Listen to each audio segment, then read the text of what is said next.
Hey everyone, it's Katie and Elisha from NowThatWe'reAFamily.com. And today we are going to tell you how we slow down in a fast-paced world.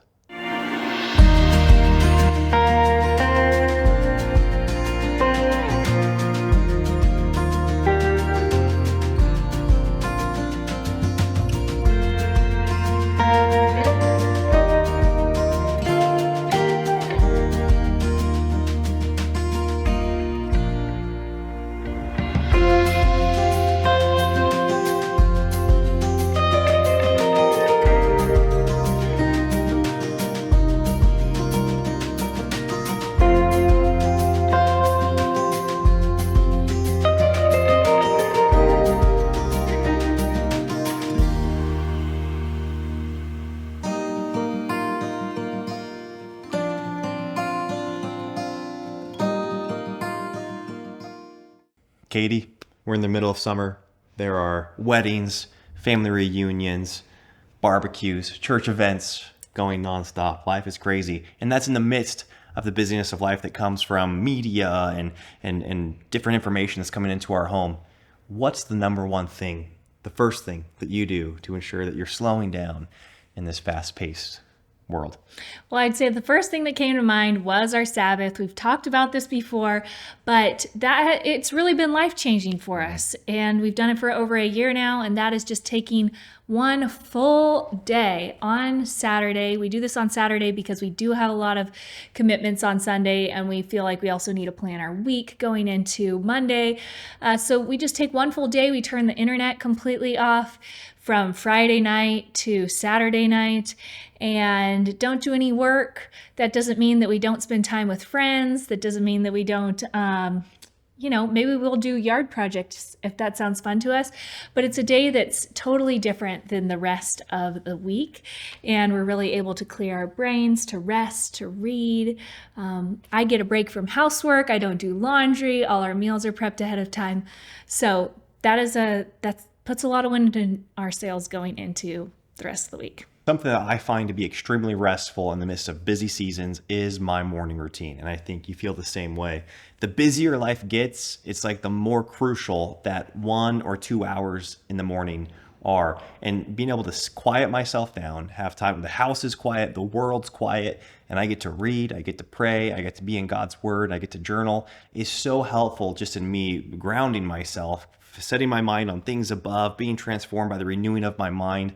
If I can do that in the morning, the rest of the day can feel crazy, but I feel grounded. I feel like I've got bandwidth and I feel like I've got clarity on where we're going as a family. So even though sometimes it's harder to get your morning in when life gets busier, like you get home from a road trip, we'll get home late, and everything in me just wants to be like, oh, forget it. But I know the most important thing I need to do is get up in the morning and have some time to myself. Same thing if company are over late and you're thinking, oh boy, I'm tired. Nope, I know the most important thing I can do is get up and have that time in the morning.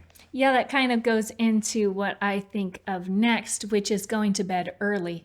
This has been the first year of our marriage that we've gone to bed legitimately early, where we're in bed at 8:30 at night. And that's in the summer. Like it's totally bright outside and we're getting into bed. And that has been totally, it's been so crazy what a big change that has made in our home.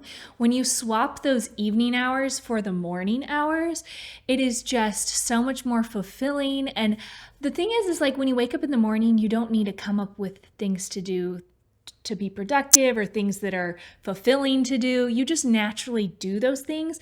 Where in the evening, we found that from 8 to 11:30, we kind of were like, what should we do? Like, should we get on YouTube? Should we do a little work? Should we watch a video?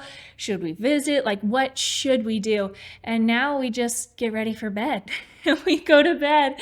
And in the morning, we both do things that we love to do that bring us so much joy. Yeah, as profound as the morning's been in our life, I feel like introducing this early to bed routine has been just as profound, maybe more profound, because not only do we find it more restful, you get more quality sleep, it truly does slow things down. That's when so much of the busyness and clutter would come into our brains and into our home. We're in those evening hours where all of a sudden you're watching something or you're talking about something that's not all that helpful. And now we go to bed, we unwind. It's improved our intimacy life big time, because it's like you get in bed earlier and just like the likelihood of, physical intimacy increases dramatically. That's just a side point, but one that definitely means something to me. So it means something to you too, right? Yeah. Okay. Something else that I've praised Katie many times for this, but eating meals at home brings so much rest and rejuvenation.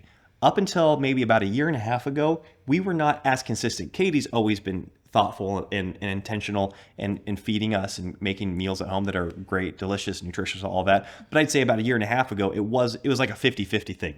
It's kind of like, well, you could take it or leave it. And in hindsight, that brought so much unrest into our home, because you're thinking, are we eating out tonight? Are we ordering something? Where are we going? What's for dinner? Is it leftovers? And Katie being intentional and just knowing that, boy, at 5 o'clock, we sit down and we're going to have family dinner together. It brings so much rest to the kids, to me, to Katie. I mean, I can talk about how awesome the food is, because it is. It's amazing and it's so beneficial to our family. But the overall spirit of the home and the mood of the home is blessed by it and enhanced by it, because we aren't wondering. Because this is the other thing too. I'll say this. If you're thinking, oh, we're going to eat out, that can just lead to so many more unrestful activities, where you're loading the kids up and then you're going to a place and you're trying to sit still in a restaurant, or you're going through a drive-through window and you're thinking, where are we going to eat now? Or do we go to a park? Which park do we go to? There's all these extra decisions that need to be made when you don't have that pre-planned meal at home. That answers so many questions for our whole evening just by sitting down to dinner as a family at 5 p.m. every night. Yeah, so Elisha mentioned family dinners. Something that's really brought a fresh breath of wind into my cooking has been actually slowing down in the kitchen. So I used to really just think, get food out the most efficient way possible and get it on the table. But that really stripped the joy out of cooking for me. And so something that's actually infused a lot more of that joy is going to slower cooking and taking longer to make things more from scratch. But I feel a lot more fulfilled in the process. There's a lot more creativity involved, a lot more art involved. And I enjoy it more as a hobby versus this is a necessary evil and I have to get calories on the table for the family. And so for me, it's kind of been this weird flip, but in slowing down in the kitchen, I found more joy in it. And yes, slow food. It just is more restful in your soul. And as a result, I'll often start dinner around breakfast time. Wow. And that ensures that I'm not cooking when I'm hungry, because when I'm making food at 4:30 and we eat at 5, I'm starving. Everything sounds good, but the best thing is just loading up in the car and getting food somewhere else. Something that we've grown in as a couple is being united on saying no to outside commitments. We don't want to be selfish with our time, but we also want to prioritize the well-being of our home. And so when we think, okay, first and foremost, how are we doing energy and bandwidth wise, in our marriage, and how are our kids doing? And then from there, being on the same page on whether or not we can say yes to attend that event that's out of town that might require us to be gone for 2 or 3 nights, or even if it's a local event, to say, man, that would just kind of throw our evening off. And do we want to be available? We do. And we love being present in our community, and we care about the relationships in our life dramatically. We care dramatically about the relationships. But we've found ways to, 1, say no if it's not beneficial to the well-being of our family, and then 2, maintain those friendships in a way that does work better for our home. So that can be writing letters to people that we care about, which again, that activity in and of itself actually is restful. Calling those people in the evening or in the morning. If you can't go to their event, let them know that you still care about them, take interest in their life. And so even if you're saying no to somebody's event or their party or their wedding, family reunion, whatever it is, still make an effort to be in relationship with them in a way that still serves your family and keeps the peace in the home. Okay, so there have been a couple things that we have done that have really just made our entire lives slower. One of those was going smartphone free, which we have talked about on this channel quite a few times. But really, it does affect every area of our life, and I forget this sometimes until I hear other people's pain points in their life. So by not having a smartphone, we rely a lot on books. And so we read a lot in our home. And one of those things is always having a book handy.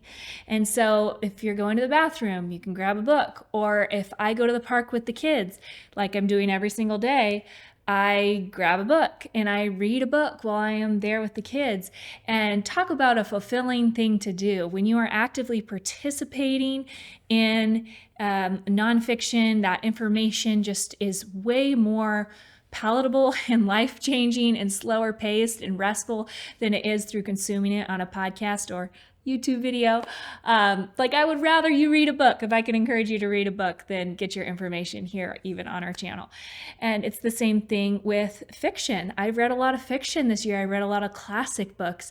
Talk about slowing down and challenging your brain and rewiring your brain when it comes to dialogue and rich literature. It feeds you in a different way than getting the same information online. So always having a book handy has been a result of not having a smartphone.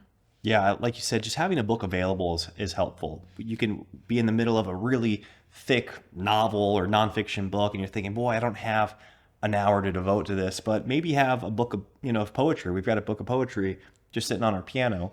And sometimes while Katie's, finishing up dinner or something, I'll just grab that book and Reads poetry to me. yeah. And it forces me to slow down because I have no clue what they're talking about. And so my brain really has to get engaged when I'm reading that. I'm like, boy, I feel good about myself reading this, but I actually don't know what this means. But there is this element of it forcing you to slow down and really get in the moment and get in the present situation. And I find that helpful. Piggybacking on always having a book available is having set times in our day where we do reading as a family. So family evening reading time is something that we've really integrated and made consistent ever since becoming screen-free. Since becoming screen-free as a family, we've adopted a much more almost like consistent and almost rigorous family reading routine in the evening. And although Katie and I clearly, spend time on screens, working on computers and consuming different information on computers, we don't do that as a family. And so our kids now have this appetite and this expectation that when we're together as a family, we're going to read. And once again, our kids hold us accountable to this, but we benefit greatly from it. I love that our kids, when I get done cleaning up the kitchen after dinner, they're pulling the book out. Like they know that's the next thing to do once the kitchen's cleaned up. And so they've already gone to the effort of finding the book. That eliminates the friction of having to go find which book you're reading, and you get to sit down as a family. And so that's been a huge blessing because once again, that forces you to slow down. It's insane how if you don't make intentional decisions to slow your life down, to think about the blessings that the Lord's given you, then the nature of social media, of phones, of screens, of news, of work and bills and everything will just keep you in this place of discontentment and of feeling frazzled and feeling fried. So you have to implement systems into your life and you have to put boundaries in your life that force a slowdown. And every time we do it, it's such a blessing. So whether that's the big Sabbath, weekly rest and the break, or these little things throughout the day, the family reading time or miracle morning, I can go on and on, but anyways, family reading time. The time of rest. Yeah, so something else that being screen-free as a family has really encouraged is our family walks. And so we often combine a long family walk after dinner because we do eat early with the family reading time. And just those walks, being out in nature, really slow you down, really bring down your blood pressure. The kids are able to get their wiggles out. We're able to have a conversation. And it's just a really big win for our family is going on walks. Yeah, it's crazy. Every time we just walk to our local park, it's a total reset in me. Just look at the trees and I'll feel like a little kid sometimes laying on my back in the grass and you look up at the leaves and just do that. Like it's crazy what that does to your brain and what it does to your overall physiological state. You're like, wow, you feel stress leaving your body. So yeah, lay on the grass and look up at the leaves. That's the prescription. Something that I personally find great joy in is having to water our garden every evening. It's one of those times where, okay, I'm not listening to something, I'm not reading something, I'm not watching something, I'm not talking to somebody. I'm literally just watering flowers. And it's similar to getting out in nature. You're kind of like, wow, this is crazy, crazy. Like, this is therapeutic right here. And it doesn't take a lot. We don't have a large garden, so it doesn't take a lot of time. But each time I do it, I'm grateful that I have this commitment or this, obligation to keep our plants watered. And boy, I find so much rest in that activity and just being able to slow down and unplug from the day. And so, yeah, watering and really just gardening in general. I think working with your hands in the dirt and planting flowers. And that's something that Katie's been really faithful in on the kids. You can probably speak more to that because you and the kids are the ones that really initiated the garden. You've planted the whole thing. And I'm just here to like pull some weeds and water on occasion. Well, we're kind of a good team because I do the big like startup push and then Elisha keeps it going so nothing dies all summer. So that's been a big blessing having you water or you sending out Leon to water.